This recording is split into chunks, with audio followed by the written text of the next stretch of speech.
شما برنامه خبری رادیو زودی رو مستقیما تماشا دارید. سلام. در 15 دقیقه من شعله گلخوجه شما رو با اخبار 20 مارس آشنا میکنم. امروز در برنامه در ترکیه دو فعال گروه 24 بازداشت شدند. نمایندگان گروه بازداشت را فرمایشی میدانند ولی مقامات توجیک میگویند در این باره از رسانه ها فهمیدند. اردی ازبکستانی با کی نفارید و یا چرا تاجیران توجیک با وارد شدن مالهای ارزانی همسایه کشور مخالفت دارند.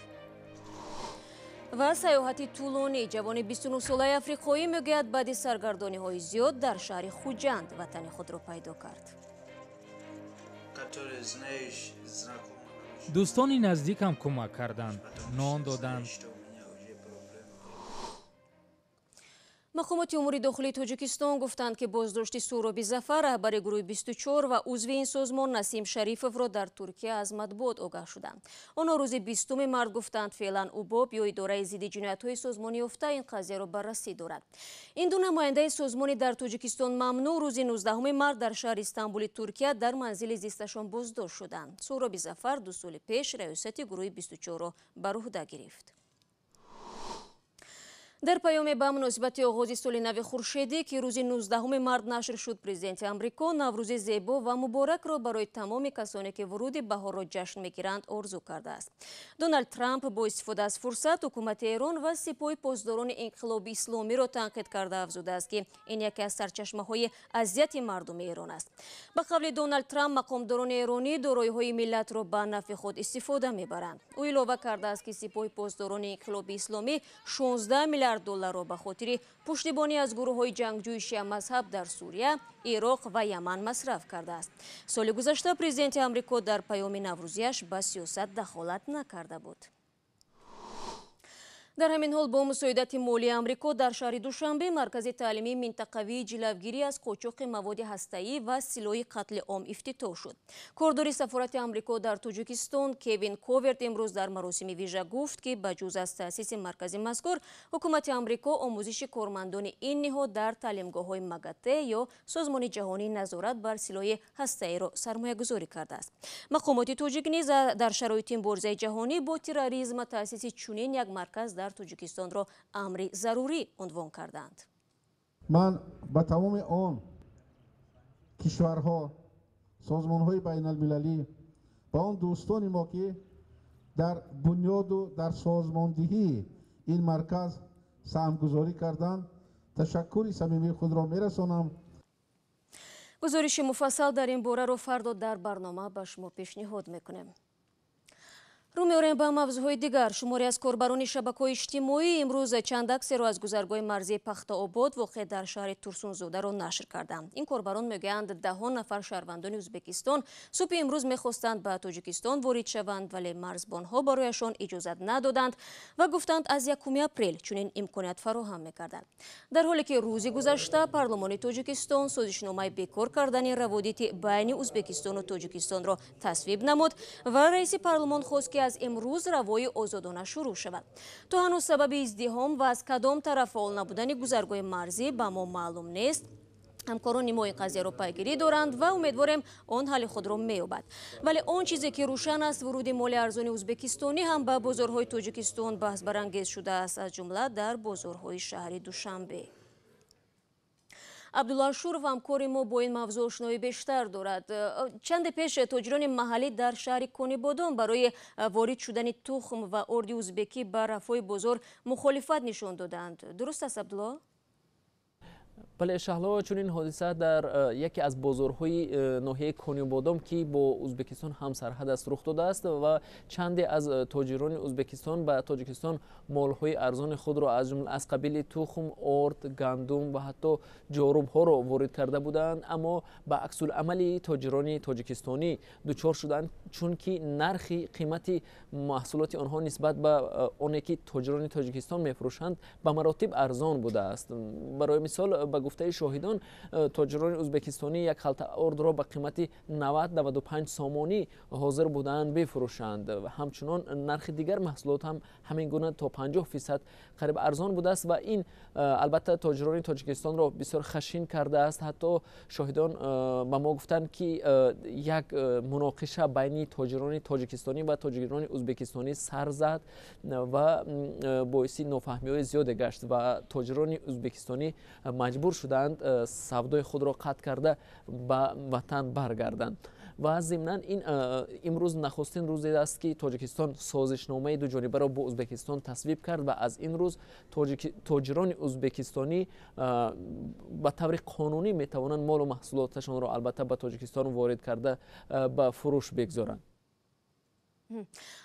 عبدالله، آیا در پی این حادثه مقامات یگان عملکرد نشان دادند و تو کجا امکانی در آینده نیز تکراری چنین حالت‌ها وجود دارد؟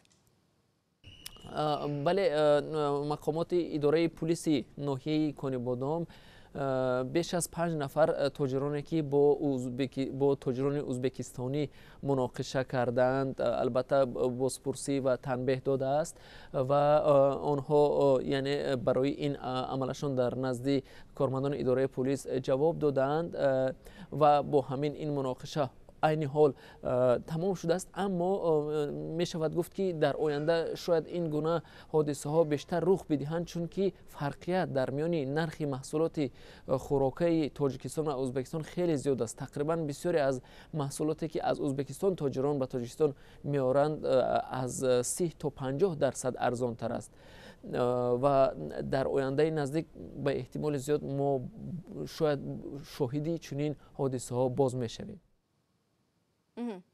سپاس از عبدالله، شارح دائمی ما. موضوع مذکور به همین زودی ها در سامانه ما www.azodi.org گذاشته می شود. ما موضوع را ادامه میدهیم. олим бобоев، раиси ҳизби ислоҳоти иқтисодии тоҷикистон, мегӯяд ки онҳо қасд доранд дар интихоботи президентии соли 2020 номзади ҷавонеро ба мақоми раиси ҷумҳур пешниҳод кунанд. олим бобоев рӯзи 19 март ба радио Озодӣ гуфт ки онҳо аз ҳоло омодагиҳо барои ширкат дар интихоботи соли 2020ро оғоз кардаанд. ҷавонҳои бисёр пурқувват варзида, олимҳои ҷавон ҳам олимҳои докторҳои соҳаи иқтисод ҳам ҳуқуқ ҳастанд. ман фикр мекунам ки ин масъала боз раёсати ҳизб муҳокима мекунад. аз ин ҷавонҳо мо метавонем ки пешбарӣ кунем ба мансаби олии президенти ҷумҳурии тоҷикистон дар интихоботи пешсода. олим бобоев ки вакили парлумон аст гуфт худаш ҳоло азми ширкат дар интихоботро надорад, вале агар анҷумани ҳизбро пешбарӣ намояд пешниҳоди онҳоро рад намекунад. ҳизби ислоҳоти иқтисодии тоҷикистонро як ҳизби вафодор ба ҳукумат мешуморанд. муҳлати раёсати Эмомалӣ Раҳмон раиси ҷумҳури Тоҷикистон соли 2020 ба поён мерасад. шумо барномаи хабарии радиои Озодиро тамошо доред. вазорати умури дохилии Қирғизистон дар бораи амалиёти муштараки худ бо полиси Москва ва хадамоти федералии Русия дар шаҳри Рязан хабар дод. тибқи маълумоти дарёфтии онҳо, раҳбари коргоҳи дӯзандагии дар ин шаҳр шиносномаи беш аз 10 шаҳрванди ин Қирғизистонро иҷборан гирифта, онҳоро мисли ғулом кор фармудааст. дар натиҷа яке аз ин муҳоҷирзанон тоб наоварда қасди худкушӣ мекунад. соҷидаи мирзо бо тафсилоти бештар. وزارت کارهای داخلی قرقیزستان میگوید مالکان کارخانه فورال شهروند روسیه و ویتنام بوده، هویت آنها هنوز آشکار نشده است. در این کارخانه در مجموع حدود 100 نفر از کشورهای آسیای مرکزی کار میکردند که 13 نفرشان شهروندان قرقیزستان بودند. آنها را توسط میانروها در بازار برکت بیشکک به کار جلب کردند. طبق قرارداد پیشکی به این کارمندان 12 ساعت کاری، خوراک و جای خوابی به پول، خدمات طبی و ماه 2 مراتب معاش وعده شده است. اما به نقل کارمندان این کارخانه در شهر ریزان شناسنامه های آنها را گرفتند و مجبور کردند که گاه تا 20 ساعت کار کنند. همچنین برای تنفس نصف روزی به آنها همگی 40 دقیقه وقت جدا می شد تا آنها برای خود خوراک تهیه کنند. اگر دیر می کردند جریمه می شدند. اکثر این مهاجران می گویند که می خواستند کار را ترک کنند، ولی رهبری کارخانه آنها را به زور و همچون غلام نگه می داشت. حتی اجازت نمیداد که از داخل کارگاه بیرون روند. یک دختری قرغیز به چنین شرایط تاب نآورد و رگهای دستانش را برید. حالا بر ضد رهبریت کارخانه فورال در روسیه پرونده جنایی باز شده است. شمار زیادی مهاجران آسیای مرکزی در کارخانه‌های دوزندگی قلمرو روسیه غیر قانونی و بدون هیچ شرایط سازگار کار و زندگی می‌کنند. زمستان سال 2016 بنابر سوختار در چنین یک کارخانه 8 مهاجر قرغیز و در آتش سوزی کارگاه تیپوگرافی در مسکو 14 نفر به هلاکت رسید. Также граждане рассказали о том, что не могли элементарно выйти за пределами, так как این مهاجران میگویند بنابر نداشتن شناسنامه آنها نمیتوانستند حدود کارخانه را ترک کنند. حتی به هنگام بیماری امکانی از داروخانه خریدنی دارو را نداشتند. این زنان نقل میکنند که یکی از دختران طاقت نکرده قصد به جان خود نمود. خوشبختانه او زنده ماند. пыталась покончить жизнь самоубийством. То есть она пыталась вскрыть свои вены. Ну, она осталась жива. برمیگردیم به تاجیکستان. تاجیک صادرات بانک 5% سهمیه‌هایش را دوباره از حکومت خریده است. مسئولان بانک گفتند که این کار با قرار سهامداران صورت گرفت. حکومت تاجیکستان سال گذشته برای نجات این بانک بیش از 2 میلیارد سوم جدا کرد و در عوض 85% سهمیه‌های آنها در اختیار خود گرفت.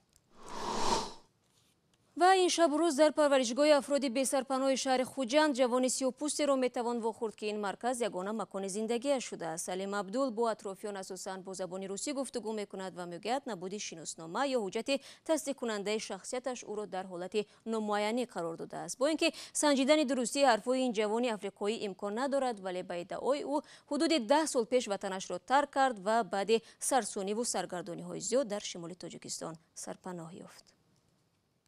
کم میفهمم. مایده. خوب است. سلیم عبدول تاجیکی را در طول 6 سال زندگی در تاجیکستان آموخته است. ولی صحبت هم میکنید؟ صحبت میکنید؟ میتونید؟ در پناهگاه در خوجند با گروهی از افراد بی سرپناه زندگی میکند.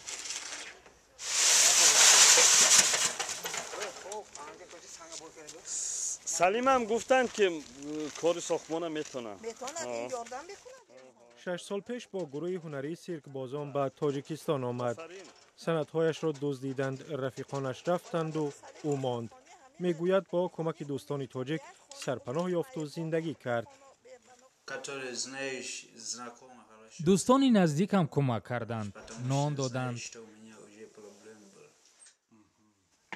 در دوشنبه به کارهای گوناگون مشغول بود. 6 ماه پیش به خوجند به توی دوستش آمد و دیگر نرفت. از بس که کنیا در تاجیکستان سفارت ندارد، نتوانست سندهایش را برقرار کند. آرزوی اصلیش به دست آوردن سند است.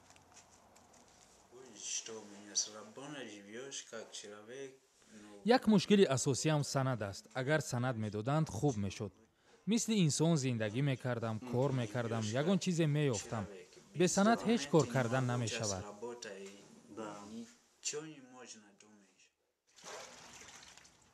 سلیم میگوید در زادگاهش شهر نیروبی کسی ندارد. مادر و خواهرش چند وقت پیش درگذشتند. لاله اشور و مدیر پرورشگاه را مادری خود می شمارد.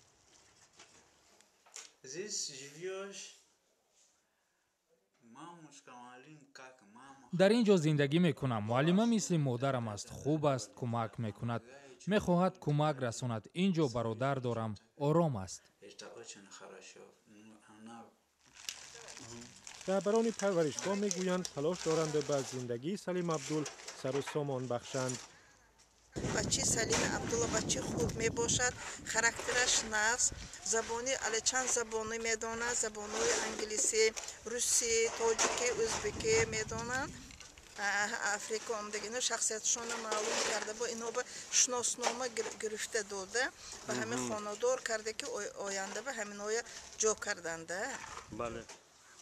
سلیم 28 سال است و میگوید از بس که 10 سال زندگیش با سرسانی و سرگردانی گذشت دیگر نمیخواهد به جای برود.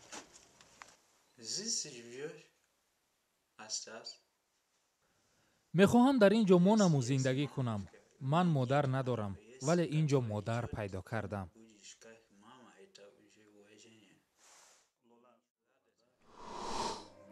аз тарафи дигар ватан ҷоест ки озораш набошад, касеро бо касе кораш набошад. худо кунад ки ба виҷа дар ин рӯзҳои наврӯзӣ нобаста аз макон ҳама соҳиби боме дар болои сар, хони густурда ва дили беғам бошанд. боқӣ ҳарчи ояд бигзарад, аммо боварӣ дорем ки дар ҳама ҳолат ва дар ҳама боду ҳаво интихоби шумо рӯи радиои озодӣ мемонад. ташаккур барои ҳамроҳӣ.